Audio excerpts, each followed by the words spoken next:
Hello everyone, welcome to IQ tab. So आज हम Indian polity Laxmikant का चैप्टर 11 जो कि है basic structure of the constitution को हम कवर करेंगे। लास्ट पार्ट में हमने इस चैप्टर को अच्छे से फिनिश कर लिया था एंड में कुछ क्वेश्चंस आपको दिए गए थे जिसे आप सबने काफ़ी अच्छे से अटेम्प्ट किया है। तो आज की वीडियो में हम उनके सोल्यूशंस को कवर करेंगे। सो स्टार्ट करते हैं।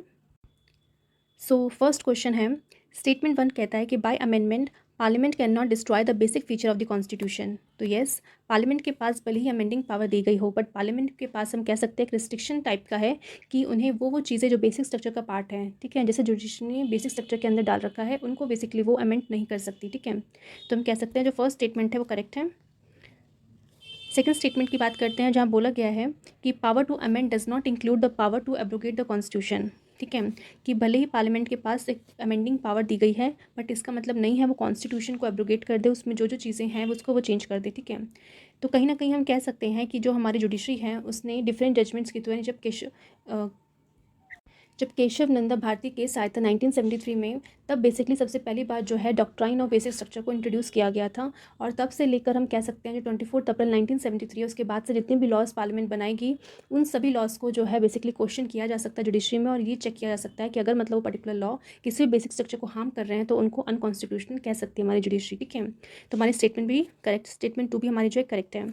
तो हम देख सकते हैं कि both the statements are individually true है। अब हमें चेक करना है कि जो स्टेटमेंट 2 है क्या वो करेक्ट एक्सप्लेनेशन है स्टेटमेंट 1 का। तो जब हमने स्टेटमेंट 2 पढ़ी तो जहाँ बोला गया था कि येस, जो पावर दी गई है पार्लियामेंट को अमेंड करने की, वो does not include the power of abrogate the constitution, कि उस कॉन्स्टिट्यूशन अमेंडमेंट करने की जो पावर है उसमें पार्लियामेंट जो है कॉन्स्टिट्यूशन को पूरा अमेंड नहीं कर सकती, यानी वो पार्ट जो बेसिक स्ट्रक्चर का उसको अमेंड नहीं कर सकती। ठीक है, अब हम स्टेटमेंट 1 पढ़ते हैं, जहाँ बोला गया by amendment parliament can not destroy the basic structure of the feature, क्योंकि कॉन्स्टिट्यूशन में कुछ बेसिक स्ट्रक्चर्स हैं जो कॉन्स्टिट्यूशन का पार्ट है। ठीक है, बेसिक स्ट्रक्चर का पार्ट है, उसको पार्लियामेंट हमारी जो है अमेंडमेंट पावर से डिस्ट्रॉय नहीं कर सकती, उसमें चेंजेस नहीं ला सकती। और हम देख सकते हैं बेसिक स्ट्रक्चर जो है केशव नाथ भारती केस के बाद जितने भी डिफरेंट जजमेंट्स आई हैं उसके थ्रू जो और ज़्यादा स्कोप जो है बेसिक स्ट्रक्चर का बढ़ा है। और हमने लास्ट वीडियो में कवर कर रहा था कि किस तरीके से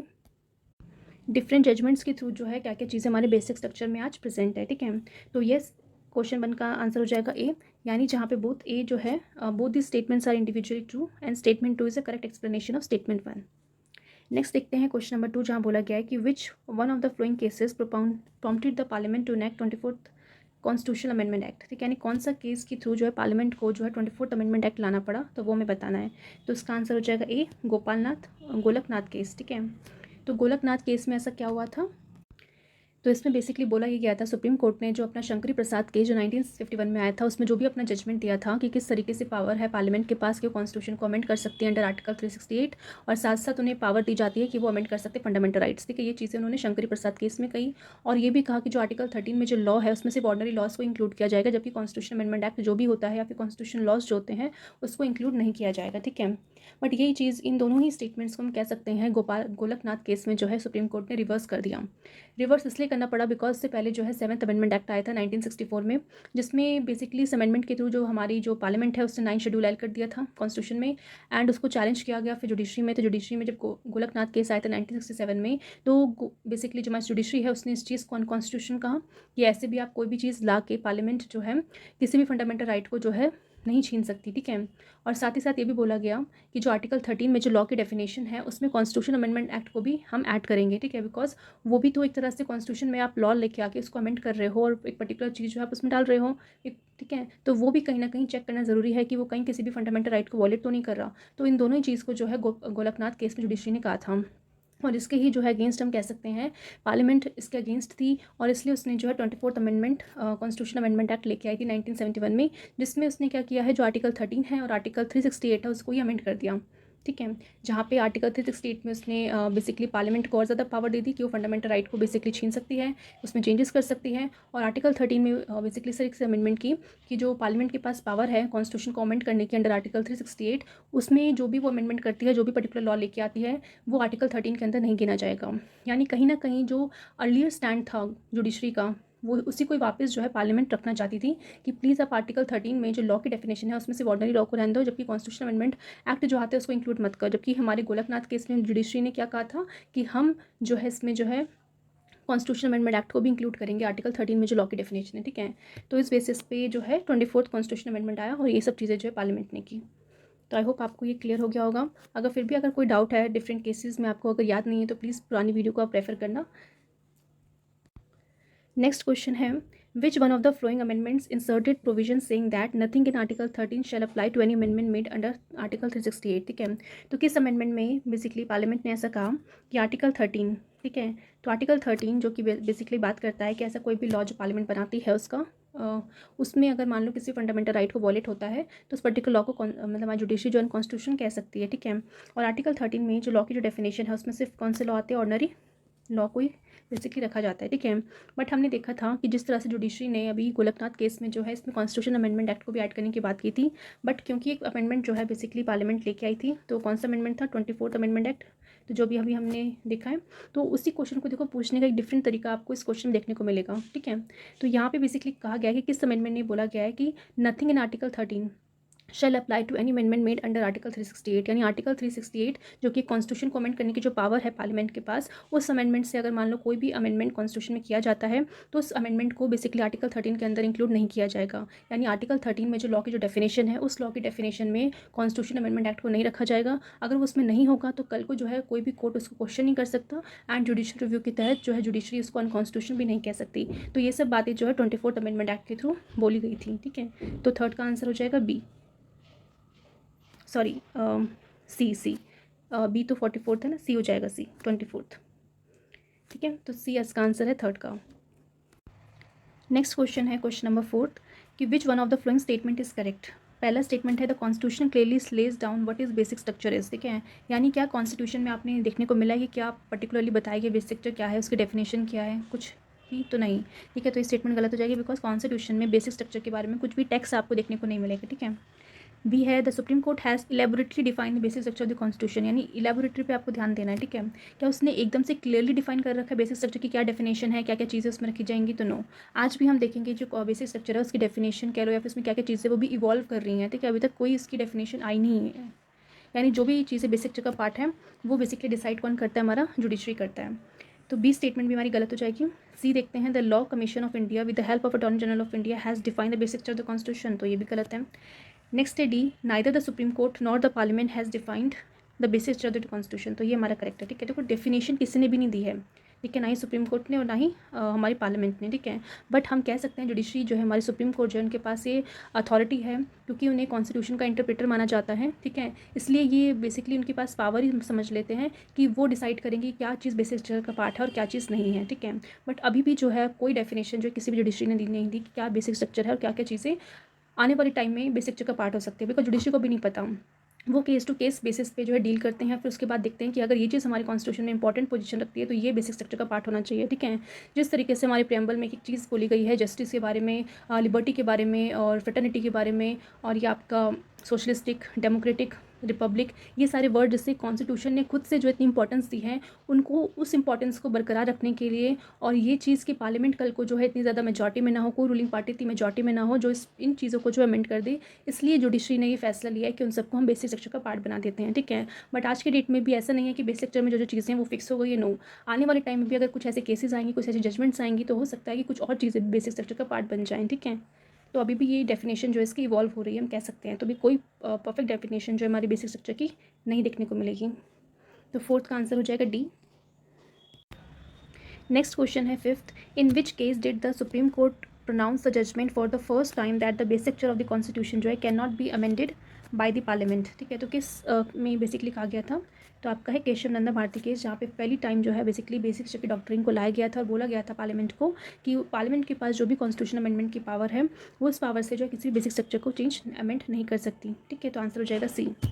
सिक्स क्वेश्चन है कि which one of the following is the correct statement, the power of parliament to amend the constitution of India is a constitutional power which lead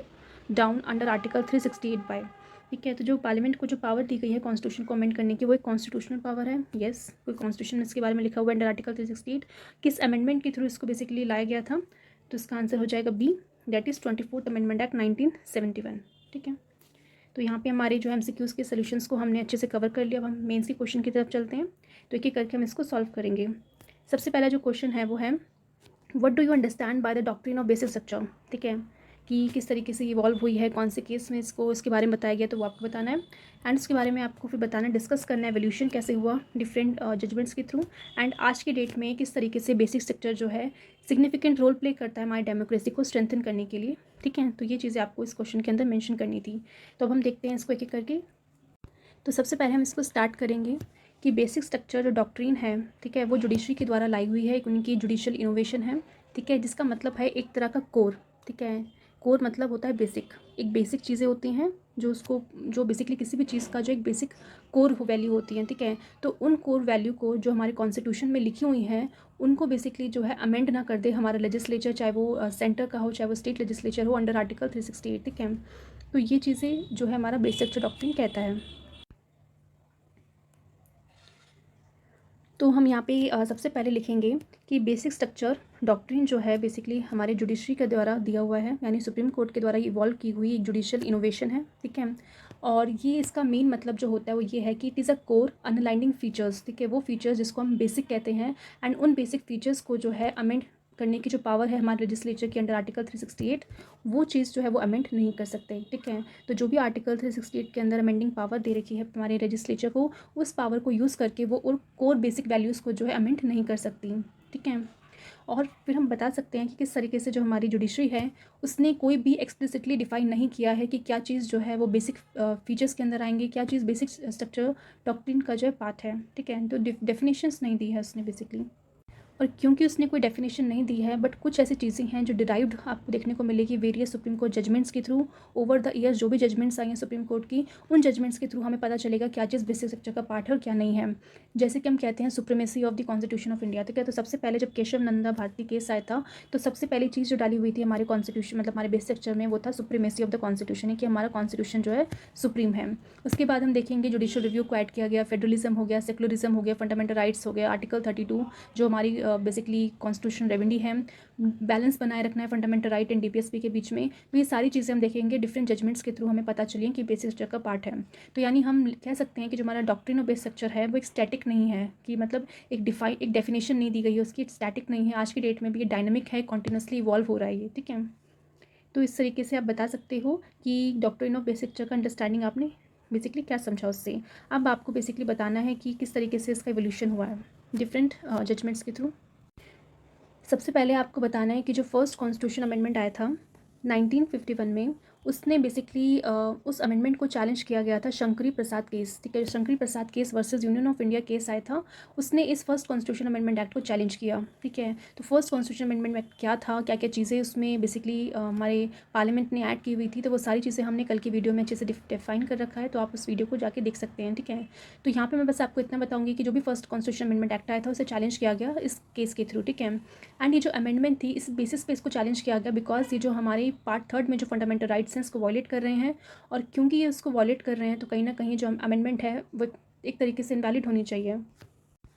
पर हम देखते हैं कि हमारी जुडिशरी थी उसने क्या फ़ैसला लिया था कि जो शंकरी प्रसाद केस में जुडिशरी का मानना था कि जो पार्लियामेंट के पास पावर है अंडर आर्टिकल 368, उसके पास ये पावर है कि वो कोई भी पार्ट जो है कॉन्स्टिट्यूशन का अमेंड कर सकती है इंक्लूडिंग दी फंडामेंटल राइट्स, ठीक है। तो जिस तरीके से लोग जब बोल रहे थे, जो शिकायत जो लेकर जो जुडिशरी के पास आए थे उस समय जो जनता थी, कि किस तरीके से जो है ये पर्टिकुलर अमेंडमेंट फंडामेंटल राइट को छीन सकती है, तो जुडिशरी का जो है जो शंकरी प्रसाद केस है उसमें बेसिकली ये कहना था कि जो पार्लियामेंट के पास जो पावर अंडर आर्टिकल 368, उस पावर को यूज़ करके वो कोई भी पार्ट जो है कॉन्स्टिट्यूशन का, भले वो फंडामेंटल राइट से क्यों ना हो, उसको भी अमेंड कर सकती है, ठीक है। तो ये हुआ हमारा शंकरी प्रसाद केस, ठीक है। अब हम बात करते हैं Golaknath case versus state of Punjab जो कि 1967 में आया था, ठीक है। तो कौन सा था, Golaknath case versus state of Punjab. तो इसमें बेसिकली सुप्रीम कोर्ट ने अपने जो अर्लियर डिसीजन है इसको ओवररूल कर दिया था, एंड सुप्रीम कोर्ट ने कहा था कि पार्लियामेंट जो है उसके पास कोई पावर नहीं है कि वो अमेंड कर सके पार्ट 3 ऑफ द कॉन्स्टिट्यूशन, यानी कि हमारे फंडामेंटल राइट्स को बेसिकली अमेंड करने की पावर हमारे पार्लियामेंट के पास नहीं है। और साथ ही साथ ये बोला गया कि जो आर्टिकल 368 के पास के थ्रू जो पावर है, उस पावर को सिर्फ यूज़ किया जा सकता है, मतलब एक तरह से जो आर्टिकल 368 है उस आर्टिकल 368 में सिर्फ ये बताया गया है कि क्या प्रोसीजर है अमेंड करने कॉन्स्टिट्यूशन, ठीक है, कि किस तरीके से कॉन्स्टिट्यूशन को अमेंड किया जा सकता है। जैसे स्पेशल मेजॉरिटी लगती है, फिर स्पेशल मेजॉरिटी हमने देखा था, स्टेट रेटिफिकेशन है, तो ये आर्टिकल 368 के अंदर कवर किए जाते हैं। तो ये प्रोसीजर जो है सिर्फ आर्टिकल 368 के अंदर डिफाइन है, ठीक है। तो हम कह सकते हैं कि इसके थ्रू बोला जा रहा था कि जो आर्टिकल 368 है भले ही वो प्रोसीजर बताता हो अमेंडमेंट का, ठीक है, but it does not give the absolute power to the parliament to amend any part of the constitution, ठीक है। तो जिस तरीके से पार्लियामेंट को ऐसा लगता है कि जो आर्टिकल 368 के थ्रू वो कोई भी पार्ट जो कॉन्स्टिट्यूशन को अमेंड कर सकती है, तो उस चीज़ को कहीं ना कहीं जो सुप्रीम कोर्ट ने इस जजमेंट में गोलकनाथ केस में कह दिया था कि भले ही पार्लियामेंट के पास पावर है, बट उस पावर का मतलब ये नहीं है कि वो एक एब्सोल्यूट पावर है कि वो पार्लियामेंट जो है किसी भी पार्ट ऑफ द कॉन्स्टिट्यूशन को अमेंड कर सकती है, ठीक है। अब जब ये चीज़ हुई थी तो उसके बाद जो है पार्लियामेंट क्या करेगी, पार्लियामेंट 24th अमेंडमेंट एक्ट लेके आएगी। तो उस 24th अमेंडमेंट एक्ट में बेसिकली क्या किया गया पार्लियामेंट के द्वारा, उस पार्लियामेंट के द्वारा जो है अपने आप को जो एब्सोल्यूट पावर देने की कोशिश की गई, यानी उस पर्टिकुलर अमेंडमेंट ने एब्सोल्यूट पावर दे दी पार्लियामेंट को कि वो कोई भी चेंजेस कर सकती है कॉन्स्टिट्यूशन में, इंक्लूडिंग दी फंडामेंटल राइट्स में भी चेंजेस ला सकती है। और कहा गया कि, और इस अमेंडमेंट में ये भी कहा गया कि प्रेसिडेंट को ये ऑब्लिगेटरी होगा कि उन्हें उस पर्टिकुलर अमेंडमेंट बिल पे जो है एसेंट देना ही पड़ेगा, ठीक है, वो मना नहीं कर सकते। तो ये सब चीज़ें जो है 24th कॉन्स्टिट्यूशन अमेंडमेंट एक्ट में कही गई। अब बेसिकली हमारा केशवानंद भारती केस आएगा उसके बाद 1973 में। तो केशवानंद भारती केस जब 1973 में आया तो सुप्रीम कोर्ट ने जो है डॉक्ट्राइन ऑफ बेसिक स्ट्रक्चर को बेसिकली इंट्रोड्यूस कर दिया। एंड इस जजमेंट के थ्रू केशवानंद भारती केस के थ्रू जो सुप्रीम कोर्ट ने कहा कि पार्लियामेंट के पास पावर है कि वो अमेंड कर सकती है कॉन्स्टिट्यूशन को, ये करेक्ट है, बट उससे बेसिक स्ट्रक्चर जो कॉन्स्टिट्यूशन को मेंटेन करना पड़ेगा, उसको वो बेसिकली बिल्कुल भी अमेंड नहीं कर सकते। बट हम कह सकते हैं कि इस पर्टिकुलर केस के थ्रू जो हमारी जुडिशरी है उसने अभी भी जो है क्लियरली डिफाइन नहीं किया कि क्या है बेस स्ट्रक्चर, ठीक है, बट कुछ चीज़ें जो है बेस स्ट्रक्चर में उसने ऐड की गई थी, ठीक है। एंड इस केस के थ्रू जो है जो चीज़ें सुप्रीम कोर्ट ने जो बेसिक सिस्टम में ऐड की गई थी वो थी supremacy of the constitution, separation of power between legislature, executive and the judiciary, republic and democratic form of government, secular character of the constitution, federal structure of the constitution, sovereignty and unity of India, freedom and dignity of the individual, mandate to build a welfare state and parliamentary system. तो हम कह सकते हैं इस particular case ने जो base structure की definition तो नहीं दी, बट कुछ चीज़ें जो बेस स्ट्रक्चर का पार्ट बना दिया, जिसको अमेंड करने की पावर जो है हमारी पार्लियामेंट के पास नहीं दी गई। तो इस तरीके से हमने देख लिया कि किस तरीके से एवोल्यूशन हुआ बेस स्ट्रक्चर का। अब हम समझेंगे कि हमारा जो बेस स्ट्रक्चर है उसका सिग्निफिकेंस क्या है और किस तरीके से हमारी डेमोक्रेसी को स्ट्रेंथन करने में ये हेल्प करता है। तो सबसे पहला सिग्निफिकेंस हम लिखेंगे कि हमारा जो बेसिक स्ट्रक्चर है वो एक तरह का उसने जो हमारी इंडिया में जो डेमोक्रेसी है उसको सेव करने में काफ़ी इंपॉर्टेंट रोल प्ले किया है, क्योंकि उसने की जो पावर की जो पार्लियामेंट के पास जो कॉन्स्टिट्यूशनल पावर है अमेंड करने की उसको कहीं किसी तरीके से लिमिट किया है, ठीक है, और हमारी इंडिया को एक टोटलिटेरियन गवर्नमेंट बनने से रोकने में हेल्प करता है, ठीक है, सो दैट हमारी कंट्री में जो डेमोक्रेसी है वो बनी रहे। क्योंकि डेमोक्रेसी का मतलब ये नहीं होता कि कोई भी मेजॉरिटी में आई हुई पार्टी जो अपने हिसाब से जो है रूल करने लग जाए, अपने हिसाब से चीज़ों में जो चेंजेस करने लग जाए, ठीक है। अगर हमारी गवर्नमेंट एक डेमोक्रेटिक गवर्नमेंट है जिसे लोगों के द्वारा चुना हुआ है, तो कहीं ना कहीं उन्हें इस चीज़ को ध्यान में रखना पड़ेगा कि क्या चीज़ें हमारे कॉन्स्टिट्यूशन में उनको पावर दी गई है, और जिस तरीके से बेस स्ट्रक्चर ने हमेशा काम किया है हमारी डेमोक्रेसी को सेव करने की कोशिश की है, बिकॉज ये जो पावर दी गई है पार्लियामेंट को उसमें लिमिटेशन लगा के कि वो उन चीज़ों को अमेंड नहीं कर सकती जो हमारे बेस स्ट्रक्चर का पार्ट है। और जो चीज़ें बेस स्ट्रक्चर का पार्ट है वो आप देख ही सकते हैं कितना इंपॉर्टेंट है, चाहे वो आपकी फंडामेंटल राइट से क्यों ना हो। यानी कल को अगर मान लो कोई फंडामेंटल राइट को, अगर कोई पर्टिकुलर लॉ आ रहा है जिसकी वजह से फंडामेंटल राइट को वॉलेट हो रहा है, तो कहीं ना कहीं वो बेस स्ट्रक्चर का पार्ट मान के उसको चेंज नहीं किया जा सकता। साथ ही साथ हम कह सकते हैं कि जो बेसिक स्ट्रक्चर की जो डॉक्ट्रिन है वो हेल्प करती है टेस्ट करने के लिए जो थ्योरी होती है कॉन्स्टिट्यूशनलिज्म की, एंड प्रिवेंट करती है कि जो हमारा एसेंस है कॉन्स्टिट्यूशन का, हमारा जो इंडिया का जो कॉन्स्टिट्यूशन है उसका एसेंस बेसिकली डैमेज ना हो एक ऐसी पार्टी के द्वारा जो पार्टी मेजॉरिटी में जीत के आई है, जो बेसिकली अपने हिसाब से जो है रूल करने की कोशिश कर रही है, अपने हिसाब से बेसिकली चीज़ों को अमेंड करने की कोशिश कर रही है, उसको रोकने का काम करती है। हमारे जो कॉन्स्टिट्यूशन का जो एसेंस है, जो बेसिकली उसको सुप्योरिटी मिली हुई है, उसको बेसिकली हार्म ना पहुँचे, ये काम हमारा बेसिक स्ट्रक्चर की डॉक्ट्रिन करती है। और सबसे बड़ी बात यह है कि जो हमारे फाउंडिंग फादर्स थे कॉन्स्टिट्यूशन को जिन्होंने फ्रेम किया था, उनके जो जो बेसिक चीज़ें थी जो वो ध्यान में रखना चाहते थे और चाहते थे कि कॉन्स्टिट्यूशन में वो बेसिक चीज़ें जो है हमेशा बरकरार रखें, तो उन सब बेसिक टेनेंट्स को रिटेन करने के लिए हमारे कॉन्स्टिट्यूशन में ये बेसिक स्ट्रक्चर ने काफ़ी इंपॉर्टेंट रोल प्ले किया है, सो दैट हमारे फाउंडिंग फादर्स के द्वारा जो जो चीज़ें फ्रेम की गई थी उन्हें जो है कोई भी ऐसी पार्टी फ्यूचर में आके जो मेजॉरिटी में है उसको चेंज ना कर दे अपने हिसाब से। एंड सबसे इंपॉर्टेंट चीज़ जो उसने बेसिक स्ट्रक्चर ने काम किया है कि उसने हमारी डेमोक्रेसी को इस तरीके से स्ट्रेंथन किया है कि उसने सेपरेशन ऑफ पावर को बेसिकली बेसिक स्ट्रक्चर का पार्ट बना दिया है, ठीक है। तो जिस तरीके से हमारे जो तीनों ऑर्गन है, लेजिस्लेचर है, एग्जीक्यूटिव है, जुडिशरी, इन तीनों के बीच में जो है पावर को सेपरेट कर दिया गया है, सो दैट सब अपने अपने फील्ड में जो अच्छे से काम करें। एंड जुडिशरी को हमेशा इंडिपेंडेंट रखा है, सो दैट जुडिशरी जो है बेसिकली अच्छे से जो है हर एक चीज़ को डिसाइड कर सके, अपना जजमेंट दे सकें, ठीक है। एंड हम जानते हैं कि सुप्रीम कोर्ट ही बेसिकली हाईएस्ट कोर्ट है हमारी इंडिया का और काफ़ी ज़्यादा पावरफुल कोर्ट है माना जाता है पूरे वर्ल्ड का, ठीक है। बिकॉज हमारी जो जुडिशरी है उसके पास एक पावर है, उसके पास इंडिपेंडेंट है, उसका टेन्योर सिक्योर है, जिसकी वजह से वो एक अच्छा डिसीजन ले सकती है और जिसकी वजह से हमारा जो कॉन्स्टिट्यूशन है वो एक तरीके से जो है किसी भी पार्टी की वजह से, कोई भी रूलिंग पार्टी जो मेजॉरिटी में है उसके द्वारा उस एसेंस को जो है ख़त्म नहीं किया जा सकता। इस चीज़ की जो है सिक्योरिटी जो है हमारी जो जुडिशरी है वो इस चीज़ का ध्यान रखती है, ठीक है। एंड नेक्स्ट हम कह सकते हैं कि जो हमारा बेस स्ट्रक्चर है उसने ये काम किया है कि जो अमेंडिंग पावर है हमारे लेजिस्लेटिव ऑर्गन की, यानी जो हमारा मतलब पार्लियामेंट है, जिस तरीके से वो कोई भी लॉ लाता है, तो वो पर्टिकुलर लॉ अगर मान लो किसी भी पर्सन के, किसी भी सिटीजन्स के राइट्स के साथ वायलेशन कर रहा है, तो उस पर्टिकुलर लॉ को जो है बेसिकली अनकॉन्स्टिट्यूशन कह सकते हैं। तो यानी कि हमारे बेस स्ट्रक्चर ने जो वो लोगों के राइट्स थे उसको सेफगार्ड करने की काफ़ी ज़्यादा कोशिश की है, ठीक है। बिकॉज अगर वो बेसिक स्ट्रक्चर नहीं होता तो आज की डेट में जो फंडामेंटल राइट उतने सिक्योर नहीं होते, ठीक है। भले फंडामेंटल राइट्स को हमारे कॉन्स्टिट्यूशन में दर्जा मिला है, सुप्रीम कोर्ट के पास जो है डायरेक्टली लोग जा सकते हैं, बट क्योंकि it is a part of a base structure, तो डायरेक्टली जो हम कह सकते हैं कोई भी लेजिस्लेटिव ऑर्गन जो है हमारा जो है उसको अमेंड नहीं कर सकता।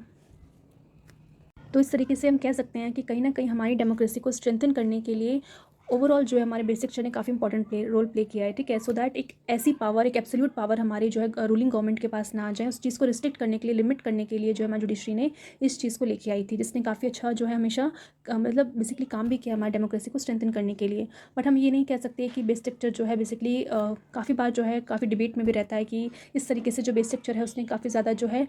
पावर जो थी एक गवर्नमेंट की, वैसी गवर्नमेंट जो कहीं ना कहीं लोगों के द्वारा चुन के आई है, उनको बेसिकली जो पावर दी गई है उसको रिस्ट्रिक्ट कर रहा है, उस सेंस में कि वो कोई भी पर्टिकुलर लॉ बनाने से पहले उन्हें पहले सोचना पड़ेगा कि वो क्या पर्टिकुलर लॉ जो लाया जा रहा है बेस स्ट्रक्चर का पार्ट है या नहीं, कैसे वो बेस स्ट्रक्चर को चीज़ों को नुकसान ना पहुंचाए, ठीक है। तो इस चीज़ के ऊपर हमें काफ़ी ज़्यादा डिबेट देखने को मिलती है, बट हमें इस चीज़ को मानना पड़ेगा कि कहीं ना कहीं इसका जो सिग्निफिकेंट रोल है काफ़ी ज़्यादा इंपॉर्टेंट रहा है हमारी डेमोक्रेसी को स्ट्रेंथन करने के लिए। बस हमें ये चीज़ें मतलब करनी पड़ेगी, कोई भी लेजिस्लेटिव ऑर्गन है कि उन्हें कोई भी पर्टिकुलर लॉ लाने से पहले उस चीज़ को चेक करना पड़ेगा कि कहीं ना कहीं वो हमारे बेस स्ट्रक्चर का पार्ट है या नहीं। और वो चेक कैसे करेंगे, तो जुडिशरी का काम है चेक करना, बिकॉज जुडिशरी बता सकती है डिफरेंट जजमेंट्स के थ्रू कौन सी चीज़ें बेस स्ट्रक्चर का पार्ट है, कौन सी नहीं है, ठीक है। तो इस तरीके से अगर ये चीज़ें होंगी हमारी डेमोक्रेसी में तो चेक एंड बैलेंस बना रहेगा, सो दैट अगर मान लो कोई भी लेजिस्लेटिव ऑर्गन इस तरीके की लॉ लाती है, अगर वो लॉ हमारी डेमोक्रेसी को वॉलेट कर रहा है, हमारे लोगों की सिटीजन्स के राइट्स को वॉलेट कर रहा है, तो कहीं ना कहीं जुडिशरी जो है उस चीज़ को रोकने की कोशिश करेगी। और ये चीज़ जो है बैलेंस एक हेल्दी गवर्नमेंट के लिए, एक हेल्दी डेमोक्रेसी के लिए काफ़ी ज़्यादा इंपॉर्टेंट होता है। तो इस तरीके से आप अपना आंसर को कंक्लूड कर सकते हो। तो यहाँ पे आप इसको इस तरीके से आप लिख के अपना आंसर को एंड कर सकते हो। और आई होप आपको चीज़ समझ में आ गया होगा क्या क्या चीज़ आप इसमें ऐड कर सकते हो। अब हम चलते हैं नेक्स्ट क्वेश्चन की तरफ। सेकंड क्वेश्चन है, it may well be the case that the base structure doctrine is derive from the abstract, ठीक है, इसे डिराइव किया गया है फ्रॉम द एब्स्ट्रैक्ट से, बट दिस कारली means it does not exist with in the constitution, ठीक है। बट मेन चीज़ क्या है कि हमारे कॉन्स्टिट्यूशन में इसके बारे में कोई जिक्र नहीं किया गया, कोई डेफिनेशन जो हमारे कॉन्स्टिट्यूशन में बेस स्ट्रक्चर के बारे में दी नहीं है, इसके ऊपर जो हमें कमेंट करना है। तो इस क्वेश्चन में आपको बताना है कि किस तरीके से आपकी जो नॉलेज है और आपकी अंडरस्टैंडिंग क्या है डॉक्ट्राइन ऑफ बेस स्ट्रक्चर से रिलेटेड, एंड किस तरीके से आप बेसिकली अपना ओपिनियन रखते हो कि क्या हमारी जो डॉक्ट्रिन है वो इम्प्लिसिट है हमारे कॉन्स्टिट्यूशन डॉक्यूमेंट के अंदर या नहीं, ठीक है। तो हम स्टार्ट करते हैं। तो सबसे पहले आप इसकी स्टार्टिंग इस तरीके से करोगे कि किस तरीके से केशवानंद भारती केस जो आया था उसके थ्रू जो है हमारे कॉन्स्टिट्यूशन में जो है मतलब हमारी जो सुप्रीम कोर्ट है, हमारी जुडिशरी है, उसने basically doctrine of base structure को इवॉल्व मतलब बेसिकली इस लेके आई है। एंड इसके थ्रू जुडिशरी ने बेसिकली एक तरह का लिमिटेशन जो है पार्लियामेंट की जो अमेंडिंग पावर है उसमें बेसिकली किया है, सो दैट कि वो ऐसे किसी पार्ट को जो है कॉन्स्टिट्यूशन है उसको चेंज ना कर सके जो कि बेस स्ट्रक्चर का पार्ट है, ठीक है। बट इसमें भी आप ये बता सकते हो कि कहीं पे भी ये एक्सप्लिसिटली मेंशन नहीं किया गया, डिफाइन नहीं किया गया है कहीं पे भी कि बेस स्ट्रक्चर की डेफिनेशन क्या है, ठीक है। फिर हम बात करते हैं डॉक्ट्राइन ऑफ बेस स्ट्रक्चर्स क्या है। तो डॉक्ट्राइन ऑफ बेस स्ट्रक्चर कहीं ना कहीं हम कह सकते हैं इट इज़ द पावर जहाँ पे पार्लियामेंट की जो अनलिमिटेड पावर है कॉन्स्टिट्यूशन को अमेंड करने की उसको रिस्ट्रिक्ट कर दिया गया है, ठीक है। सो दैट वो जो पावर है वो एब्सोल्यूट पावर में वो कन्वर्ट ना कर दे, एंड जो भी हमारा बेस स्ट्रक्चर है कॉन्स्टिट्यूशन का उसको वॉयलेट ना करें, ठीक है। और साथ ही साथ हम कह सकते हैं the effect of the amendment should not be abrogate और disturbing the nature towards the base structure, यानी कोई भी अमेंडमेंट जो है जो बेसिक स्ट्रक्चर है उसको चेंज ना करे, उस चीज़ के ऊपर जो लिमिटेशन पुट कर दी है हमारी जुडिशरी ने। एंड इसके बाद हम लिख सकते हैं कि किस तरह से डॉक्ट्राइन जो बेसिक स्ट्रक्चर की is not exactly defined, but through the different judgments हम कह सकते हैं कि जो स्कोप है इस जो मतलब बेसिक स्ट्रक्चर का वो अभी भी इवॉल्व हो रहा है, and from time to time basic structure को जो है और ज़्यादा जो है इन्हांस किया गया है। जैसे कि क्या क्या चीज़ें हैं आज के डेट में जो बेसिक स्ट्रक्चर का पार्ट है, जैसे सुप्रीमेसी ऑफ द कॉन्स्टिट्यूशन है, रूल ऑफ लॉ है, sovereignty, liberty, Republic nature of Indian polity, judicial review, harmony and balance between fundamental rights and DPSP, separation of power है, federal character है, parliamentary system, rule of equality, rule of law, unity and integrity of the nation, free and fair election, power of Supreme Court under Article 32, 136, 142, 147, power of High Court under Article 226 and 227, limited power of Parliament to amend the Constitution, welfare state, that is all called DPSP, freedom and dignity of individual. तो इन सारी चीज़ों को हमारे base structure के अंदर include कर दिया गया है, ठीक है। तो आज की डेट में हमारा बेस स्ट्रक्चर जो है भले ही कहीं मेंशन ना हो, बट डिफरेंट जजमेंट्स के थ्रू उसका स्कोप अभी भी जो है बेसिकली बढ़ाया जा रहा है। एंड इस तरीके से जो है हमारी जो कॉन्स्टिट्यूशन में जो बेसिक वैल्यूज़ थी, जो हमारे कॉन्स्टिट्यूशन मेकर्स ने डाली थी, उसको प्रोटेक्ट करने की कोशिश की जा रही है जुडिशरी के द्वारा।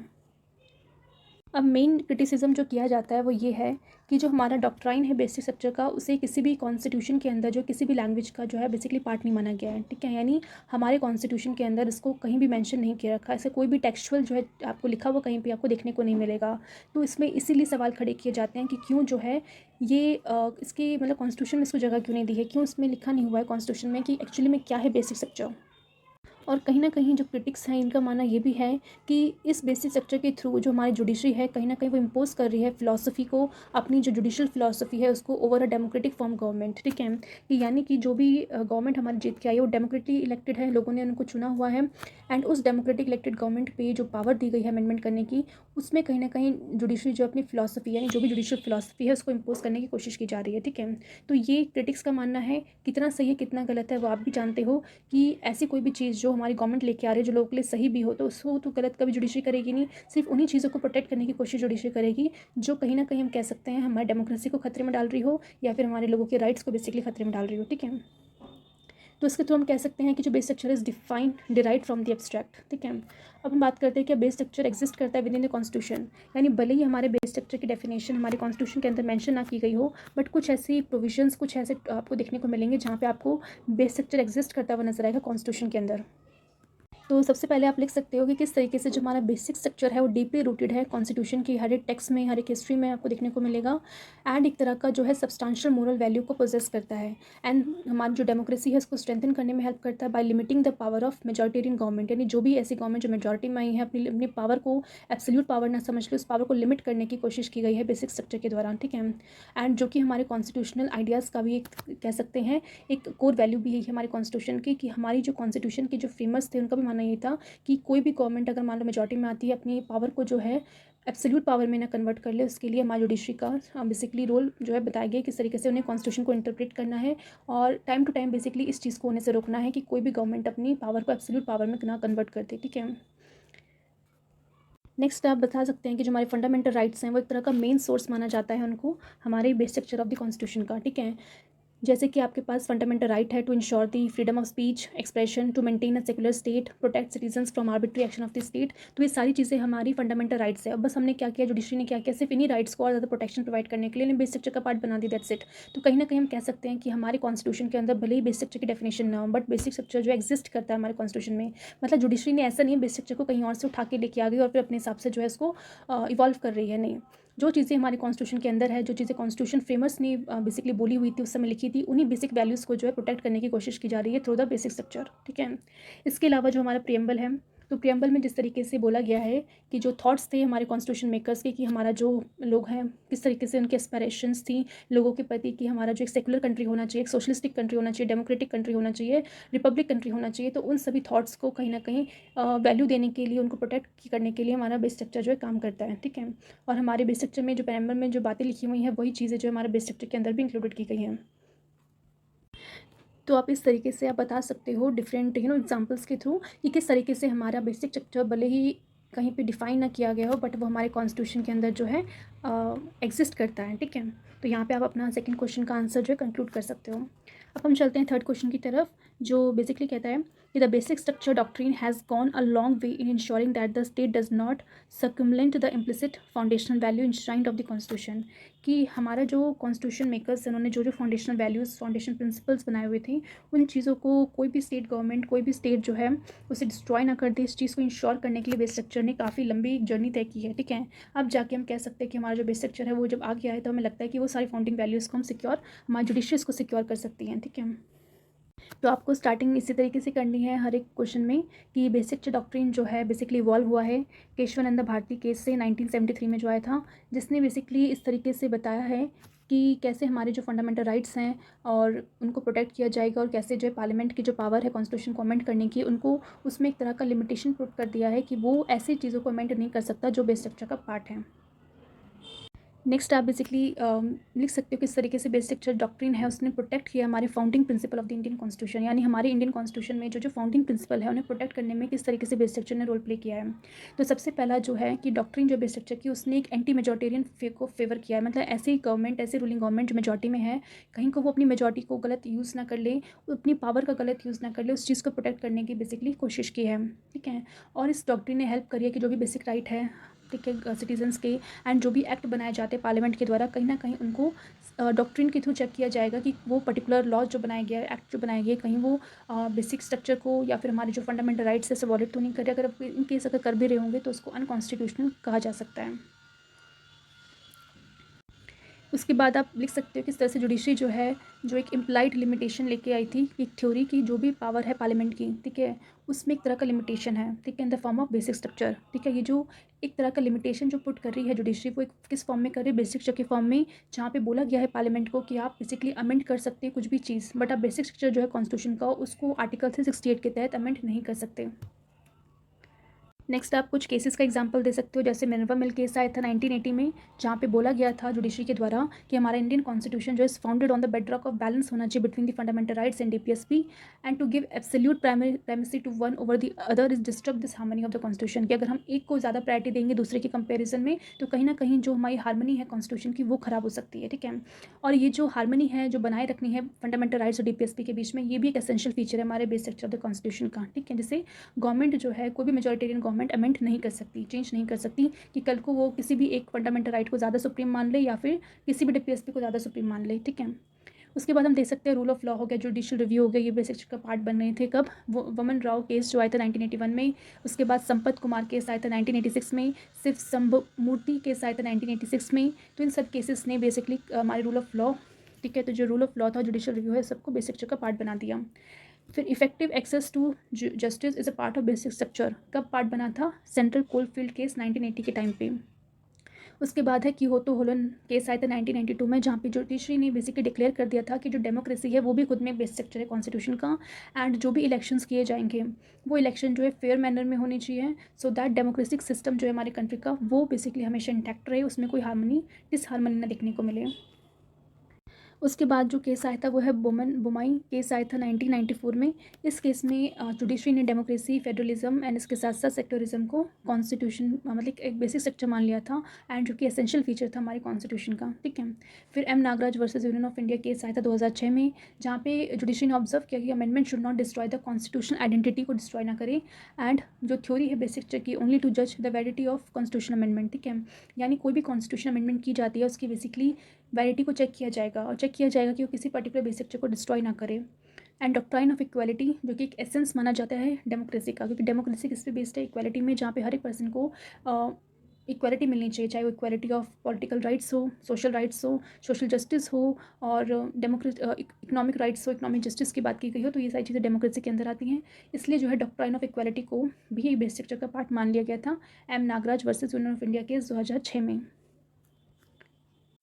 नेक्स्ट जो केस आया था I R. Coelho versus state of Tamil Nadu, ये 2007 में केस आया था। इस केस में बेसिकली कहा गया है जुडिशरी सुप्रीम कोर्ट के द्वारा कि जो डॉक्ट्राइन है बेसिक स्ट्रक्चर की, उसको अप्लाई किया जाएगा हर उस अमेंडमेंट में, जो हर एक कॉन्स्टिट्यूशन अमेंडमेंट में जो की गई है आफ्टर 24 अप्रैल 1973 के बाद से, एंड जो भी एक्ट जो उस समय 9 शेड्यूल के अंदर डाल दिया गया है, तो उन पर्टिकुलर एक्ट को भी, जो 24 अप्रैल 1973 के बाद जो भी एक्ट डाले गए 9 शेड्यूल के अंदर कॉन्स्टिट्यूशन को अमेंड करके, वो भी बेसिकली कहीं ना कहीं ओपन है कि उनको इस ग्राउंड की बेसिस पे चेक किया जा सकता है कि कहीं ना कहीं वो किसी भी फंडामेंटल राइट को, किसी भी बेसिक स्ट्रक्चर को नुकसान तो नहीं पहुंचा रहे। ठीक है,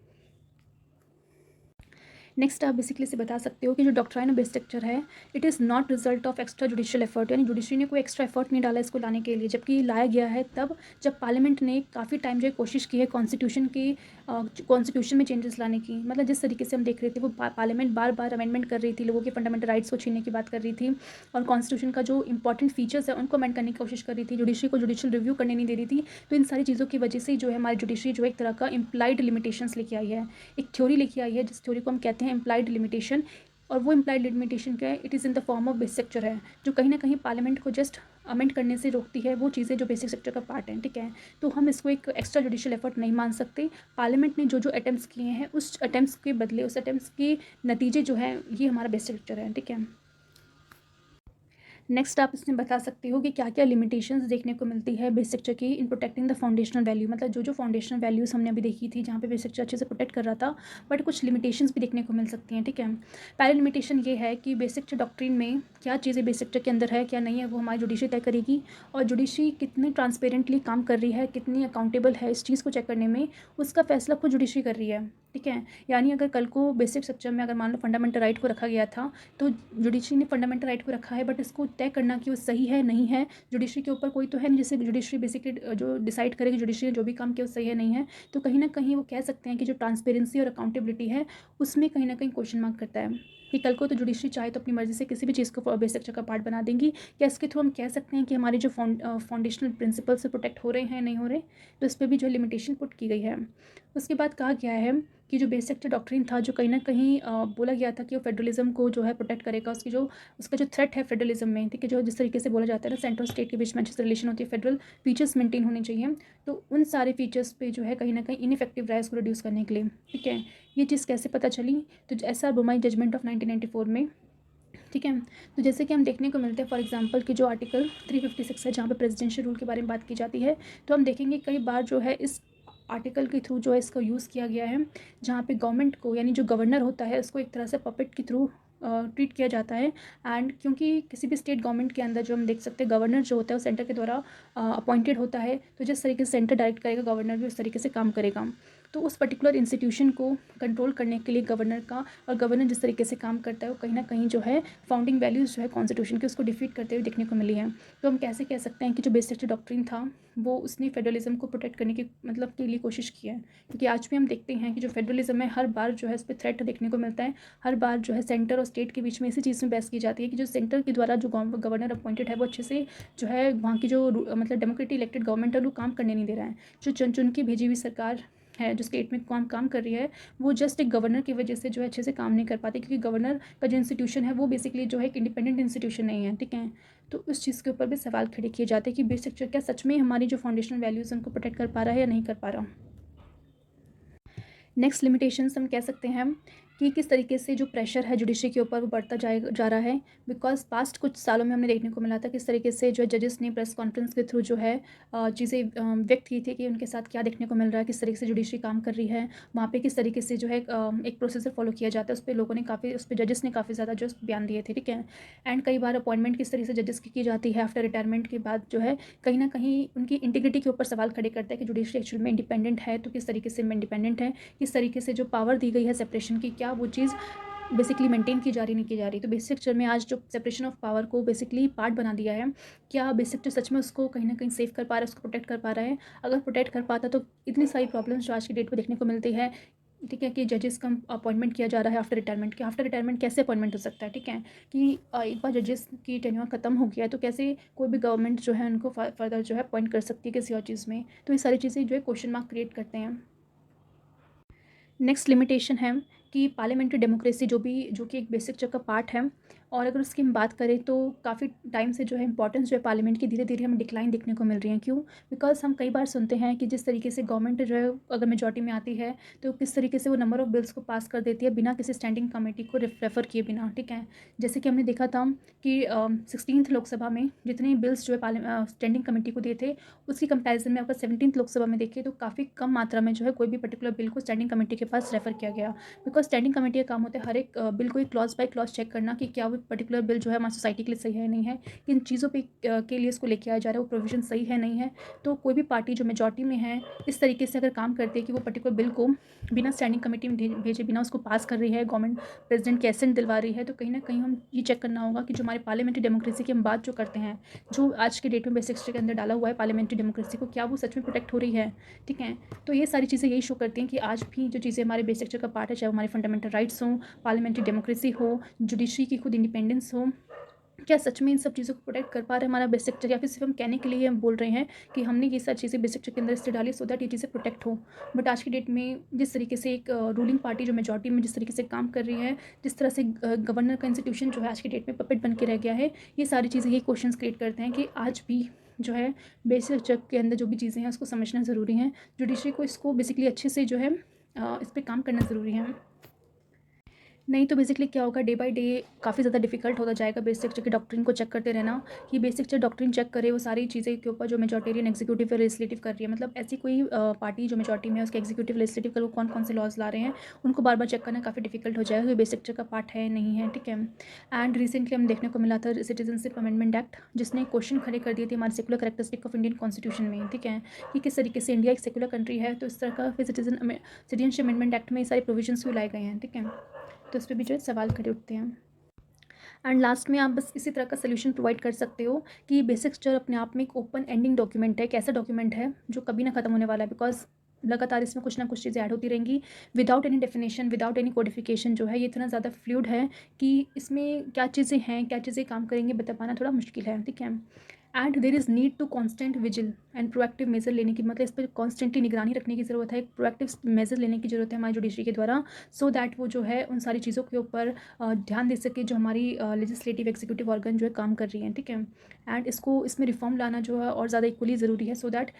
ये काफ़ी ज़्यादा क्रिटिकल ना हो जाए, ठीक है। भले ही जुडिशरी ये सोच के बेसिक स्ट्रक्चर के अंदर चीज़ें डाल रही है कि कल को इसको अमेंड ना किए जा सके, बट सोसाइटी में ऐसी ऐसी चीज़ें हुई हैं, डेमोक्रेसी के अंदर ये सारी चीज़ें हो रही हैं जो कहीं ना कहीं इसको भी चेक करने की ज़रूरत है, ठीक है। कि भले ही आपने फेडरल करेक्टर को, जो फेडरल फीचर है हमारा डेमोक्रेसी का, उसको आपने बेसिक स्ट्रक्चर का पार्ट बना दिया, बट आपको देखना भी तो पड़ेगा कि किस तरीके से जो गवर्नर कॉन्स्टिट्यूशन है काम कर रहा है, उसके ऊपर भी चेक करना ज़रूरी है, तभी बेसिक स्ट्रक्चर की जो वैल्यू है वो रहेगी, ठीक है। सिर्फ एक चीज़ों को बेसिक स्ट्रक्चर का पार्ट बना देना इज़ नॉट सफिशिएंट, ठीक है। उस सोसाइटी में जो चीज़ें चल रही हैं उसको भी देखना ज़रूरी है, ठीक है। जिस तरीके से पार्लियामेंट धड़ाधड़ बिल पास कर रहा है बिना स्टैंडिंग कमेटी को रेफर किए बिना, तो ये चीज़ें जुडिशरी को चेक करनी चाहिए कि किस तरीके से भले ही कोई लॉ नहीं लाया गया जहाँ पे बोला गया हो कि नहीं अब से हम स्टैंडिंग कमेटी को बिल रेफर नहीं करेंगे, बट जिस तरह से एक्टिविटी की जा रही है पार्लियामेंट के अंदर, ठीक है, उस एक्टिविटी को अगर देखा जाए, उस पर जो है ध्यान दिया जाए, तो हमारी जुडिशरी बेसिकली उस चीज़ को बेसिकली कह सकती है कि वो प्रैक्टिस बेसिकली गलत है, ठीक है। कि जो भी गवर्नमेंट, जो भी रूलिंग पार्टी है, वो जो मेजॉरिटी में आई है, वो इस तरीके से काम नहीं कर सकती, बिकॉज ये जो काम किया जा रहा है कि कोई भी बिल बिना स्टैंडिंग कमेटी को रेफर के बिना पास कर रहे हो, ये एक तरीके की पार्लियामेंट्री डेमोक्रेसी के खिलाफ है, और ये चीज़ अगर खिलाफ है तो कहीं ना कहीं बेसिक स्ट्रक्चर को वॉलेट कर रहा है, ये देखना हमारी जुडिशरी को बहुत ज़्यादा ज़रूरी है, तभी इसको इफेक्टिवली हमारा बेसिक स्ट्रक्चर जो है हमारी फाउंडेशन वैल्यू को प्रोटेक्ट कर पाएगा, ठीक है। तो इस तरीके से आप अपने आंसर को कंक्लूड कर सकते हो। नेक्स्ट है fourth question, parliament power to amend constitution is limited power है, ठीक है। और ये आई थिंक 2019 में ये क्वेश्चन आया भी था यूपीएससी के मेंस में, ठीक है। तो इससे बोला गया कि पार्लियामेंट के पास पावर जो है अमेंड करने की कॉन्स्टिट्यूशन इज़ लिमिटेड पावर है, and it can not B enlarge into absolute power में बेसिकली ट्रांसफॉर्म नहीं हो सकती। In light of this statement examine whether the parliament under article 68 of the constitution can destroy the basic structure of the constitution bye expanding amending power. तो ये ऐसा नहीं कर सकता, ठीक है। तो इस चीज़ को आपको एक्सप्लेन करना है। तो सबसे पहले आप ये बताएं किस तरह से केशवानंद भारती केस में डॉक्टर बेसिक स्ट्रक्चर लेके आई थी हमारी जुडिशरी, कि पार्लियामेंट के पास भले ही पावर है कि वो अमेंड कर सकती कॉन्स्टिट्यूशन को, बट वो अमेंड नहीं कर सकती हमारे बेसिक स्ट्रक्चर कॉन्स्टिट्यूशन को, जिससे जुडिशरी ने बेसिक स्ट्रक्चर के अंदर इंक्लूड किया है, ठीक है। एंड किस तरीके से जो है सबसे पहली बार जो है केशवानंद भारती केस में इसको इंट्रोड्यूस किया गया था, कि हिस्टोरिक लैंडमार्क केस को, एंड बेसिक स्ट्रक्चर का कॉन्सेप्ट जुडिशरी लेके आई थी, आपको बताना है। उसके बाद इस पर्टिकुलर केशवानंद भारती जजमेंट के बाद डिफरेंट कितने भी केस टू केस बेसिस पे जो है ग्रेजुअली एक्सपेंशन किया गया डॉक्ट्राइन ऑफ बेसिक स्ट्रक्चर का। इंदिरा गांधी वर्सेस राज नारायण जो थे, उसमें अगर देखा जाए केस में, तो constitution amendment to regularise prime minister Indira Gandhi election वो स्टक डाउन कर दिया गया था, because basic structure of the democracy, rule of law and equality को प्रोटेक्ट करने के लिए, ठीक है। बिकॉज उस समय जो इलेक्शन हो रहे थे, ठीक है, उस इलेक्शन में कहीं ना कहीं जो हमारी डेमोक्रेसी है उसको कहीं ना कहीं वॉल्यूशन कर रहा था, तो इसलिए उस पर्टिकुलर चीज़ को जो है हमारा अमेंडमेंट करके उसको स्टक डाउन कर दिया गया था हमारी जुडिशरी के द्वारा। एंड बोला गया था कि जो डेमोक्रेसी है, रूल ऑफ लॉ है, इक्वालिटी है, वो हमारा बेसिक स्ट्रक्चर है, उसको बेसिकली कोई भी रूलिंग पार्टी जो है इसको मतलब ख़त्म नहीं कर सकती है। एंड उसके बाद आप लिख सकते हो किस तरीके से 1975 ऑनवर्ड्स जो हमारी जिस समय हमारा जो मतलब केशवानंद भारती केस आया था, उसके बाद अगर हम देखें तो कोर्ट ने किस तरीके से इंटरप्रेट किया और एक्सपेंड किया डॉक्ट्राइन ऑफ बेसिक स्ट्रक्चर की, जिसके अंदर हम देख सकते हैं आज की डेट में जुडिशियल रिव्यू है। जुडिशियल रिव्यू की जो पावर है हाई कोर्ट है, सुप्रीम कोर्ट के अंदर आर्टिकल 226 एंड 32 इसके अंदर इसका पार्ट है। सेकुलरिज्म है, फेडरलिज्म है, फ्रीडम अंडर आर्टिकल 19 को इसके अंदर रखा गया है। जुडिशियल इंडिपेंडेंस है एंड जुडिशियल प्राइमेसी है, ठीक है। तो ये सारी चीज़ें बेस स्ट्रक्चर के पार्ट है। अब मेन चीज़ हमें जो बतानी है वो ये है कि जो क्या पार्लियामेंट डिस्ट्रॉय कर सकती है base structure of the constitution का by expanding and amending power. तो इस चीज़ को अब हमें एक्सप्लेन करना है, क्या पार्लियामेंट आज की डेट में ऐसा कर सकती है, नहीं कर सकती। तो सबसे पहले हम बात करेंगे मिनर्वा मिल केस की। तो Minerva mill case versus union of India में, जहाँ पे जो 42nd अमेंडमेंट एक्ट था 1976 का, जो कहीं ना कहीं जो है केशवानंद भारती केस में जो बेसिकली बोला गया था डॉक्ट्राइन ऑफ बेसिक स्ट्रक्चर, उसमें जो है पार्लियामेंट की पावर को लिमिट कर दिया गया था। तो इस 42nd कॉन्स्टिट्यूशन अमेंडमेंट एक्ट 1976 के तहत पार्लियामेंट जो है चाहती थी कि वो अपनी पावर जो है उसको अनलिमिट कर दे, ठीक है। तो immediately after the decision of supreme court in Keshavananda Bharati and Indira Gandhi case, the parliament ने इंट्रोड्यूस किया, हम कह सकते हैं 42nd amendment act, and add कर दिया word secular socialistic in the preamble, ठीक है, and clause 4 and 5 to article 368 of the constitution. तो हम कह सकते हैं it indirectly declare that there is no limitation on the power of the parliament regarding the amendment. तो इस तरीके से जो पार्लियामेंट है इस अमेंडमेंट को लेकर आके सिर्फ यही चीज़ बताना चाहती थी कि पार्लियामेंट के पास जो भी अमेंडिंग पावर है उसमें कोई लिमिटेशन नहीं है। बट हमारी जुडिशरी ने इस चीज़ को स्टक डाउन कर दिया इस अमेंडमेंट को, इस ग्राउंड के बेसिस पे कि judicial review of parliamentary enactment किया जा सकता है, एंड द लिमिटेशन जो है पार्लियामेंट्री पावर, पार्लियामेंट के पास जो पावर उसमें लिमिटेशन है टू अमेंड द कॉन्स्टिट्यूशन, उन पार्ट को वो अमेंड नहीं कर सकती जो part basic structure of the doctrine का पार्ट है। उसके बाद जैसे ही हमारा जो केशवानंद भारती के जजमेंट आया था, उसके बाद हम देख सकते हैं जो भी एक्ट जो 9 शेड्यूल के अंदर डाले गए थे वो ओपन थे चैलेंज करने के लिए कि क्यों किसी फंडामेंटल राइट हुआ, फिर किसी भी शिक्षक को हार्म कर रहे नहीं कर रहे, कब से 24 अप्रैल 1973 के बाद से, ठीक है। एंड उसके बाद IR कोलो वर्सेस स्टेट ऑफ तमिलनाडु हमने देखा किस तरीके से जो सुप्रीम कोर्ट ने बेसिकली एक तरह से इसकी जो बेसिक को की जो टेस्टिमनी थी उसको बढ़ाने के लिए, उसको लाने के लिए जो एक पर्टिकुलर डेट डिसाइड कर दी थी कि हम 24 अप्रैल 1973 के बाद से अगर कोई भी एक्ट बनाया जाएगा, कोई भी कॉन्स्टिट्यूशन अमेंडमेंट लाई जाएगी, तो उसको चेक किया जाएगा कि उसका पर्टिकुलरली वो बेसिक स्ट्रक्चर को या फंडामेंटल राइट को नुकसान पहुँचा रहा है या नहीं पहुँचा रहा। तो इन शॉर्ट हम कह सकते हैं कि पार्लियामेंट जो है उसके पास लिमिटेड पावर है कॉन्स्टिट्यूशन को अमेंड करने की, एंड पार्लियामेंट जो है डिस्ट्रॉय नहीं कर सकता बेसिक फीचर जो है कॉन्स्टिट्यूशन का, एंड जो भी प्रोसीजर है अमेंडमेंट का, ठीक है, वो एक मैंडेटरी है, ठीक है। एंड क्लॉज 5 और क्लॉज 4 और 5 जो इंसर्ट किया गया था आर्टिकल 368 में by 42nd constitution amendment act के थ्रू, जो भी क्लॉज इंसर्ट किए गए थे आर्टिकल 368 में उसको इनवैलिड कर दिया गया, बिकॉज वो क्लॉजेज जो है कहीं ना कहीं जुडिशियल रिव्यू की पावर छीन रहे थे, और क्योंकि जुडिशियल रिव्यू अपने आप में बेसिक स्ट्रक्चर है तो पार्लियामेंट इस तरीके से कोई भी क्लॉजेस को ऐड नहीं कर सकती अमेंडमेंट के through. And parliament can not increase its amending power bye amending the article 368, यानी कल को अगर वो आर्टिकल 368 को अमेंड करना चाहे और अपनी अमेंडिंग पावर को इंक्रीज करना चाहे तो वो भी नहीं कर सकती हैं। बट हम कह सकते हैं फिर से कि आप इसमें मेंशन कर सकते हो कि जो एक्सपर्ट है उन्होंने किस तरीके से बोला है कि ये जो बेसिक स्ट्रक्चर की डॉक्ट्रिन है इसमें कुछ ना कुछ लिमिटेशंस देखने को मिलती हैं, because amending power is not necessary कि वो अमेंड करे non essential part of the constitution को सिर्फ, ठीक है। और ये जो पावर दी गई है is needed to make changes in the basic feature of the constitution, कि जो कॉन्स्टिट्यूशन का बेसिक फीचर है उसमें चेंजेस लाने की ज़रूरत है, इसलिए अमेंडिंग पावर दी गई है। साथ ही साथ ये जो डॉक्ट्राइन ऑफ बेसिक स्ट्रक्चर है वो कहीं ना कहीं एक अनसर्टिनिटी क्रिएट करती है पार्लियामेंट के माइंड में कि वो बेसिकली किस जगह पे वो खड़े हुए हैं और उनकी जो अमेंडिंग पावर है उसका एक्सटेंट बेसिकली क्या है, मतलब किन किन को बेसिकली अमेंड कर सकते हैं, किन किन को नहीं। ये चीज़ें एक अनसर्टिनिटी क्रिएट करती है उनके माइंड के अंदर, ठीक है। बट एक सर्टिनिटी तो है जो इमर्ज देखने को मिली है वेरियस जजमेंट के थ्रू, जो भी सुप्रीम कोर्ट का जजमेंट्स आया था उसमें एक चीज़ तो बेसिकली तय है कि जो भी लॉज या फिर जो भी कॉन्स्टिट्यूशन अमेंडमेंट एक्ट लाए गए हैं उसको बेसिकली उसका जुडिशियल रिव्यू किया जाएगा, और वो पर्टिकुलर लॉ जो किसी बेसिक स्ट्रक्चर को हार्म कर रहे हैं तो वो उस पर्टिकुलर लॉ को जो है सुप्रीम कोर्ट स्टक डाउन कर सकता है। तो ये एक सर्टिनिटी है जो हमें पता है, ठीक है। और लास्ट में आप ये लिख सकते हैं कि किस तरीके से जो पार्लियामेंट के पास पावर है कॉन्स्टिट्यूशन को अमेंड करने की वो एब्सोल्यूट पावर नहीं है, एंड सुप्रीम कोर्ट जो एक फाइनल आर्बिटर है, एक इंटरप्रेटर है कह सकते हैं, जो भी हर एक कॉन्स्टिट्यूशन अमेंडमेंट जो है कि उसको इंटरप्रेट करने की पावर जो हमारे जुडिशरी के पास है। तो एक तरीके से जो है भले कितना भी क्रिटिसिज्म लोग इस बात का करें बेसिक स्ट्रक्चर का, हमें बस इतना हमें जानना है एक चीज़, भले ही बेसिक स्ट्रक्चर क्या है क्या नहीं है, पार्लियामेंट किस किस को अमेंड कर सकती है किस किस को नहीं कर सकती, वो एक अनसर्टिनिटी होगी। बट एक चीज़ जो सर्टेन है जो हमें पता है कि ठीक ही है कि कोई भी लॉ जो हमारी पार्लियामेंट बना रही है, कल को अगर वो लॉ किसी फंडामेंटल राइट को वॉलेट करेगा या फिर कोई बेसिक स्ट्रक्चर को डिस्ट्रॉय करने की कोशिश करेगा, जुडिशरी इसको बेसिकली जुडिशियल रिव्यू के तहत स्टेप डाउन कर देगी, ठीक है। और इस तरीके से पार्लियामेंट की जो अमेंडिंग पावर है वो अपने अमेंडिंग पावर को एब्सोल्यूट बिल्कुल नहीं बना सकती है। और हमारे कॉन्स्टिट्यूशन मेकर्स ने हमारे जुडिशरी को इतना ज़्यादा स्ट्रॉन्ग बनाया है, इतना ज़्यादा इंडिपेंडेंट बनाया है कि वो एक फाइनल इंटरप्रेटर की तरह काम करेगा जो हर एक कॉन्स्टिट्यूशन अमेंडमेंट को चेक करेगा कि वो सही है नहीं है, ठीक है। तो इस तरीके से आप अपने इस आंसर को लिख सकते हो। तो आप देखोगे कि मोस्ट ऑफ दी क्वेश्चंस में एक ही चीज़ है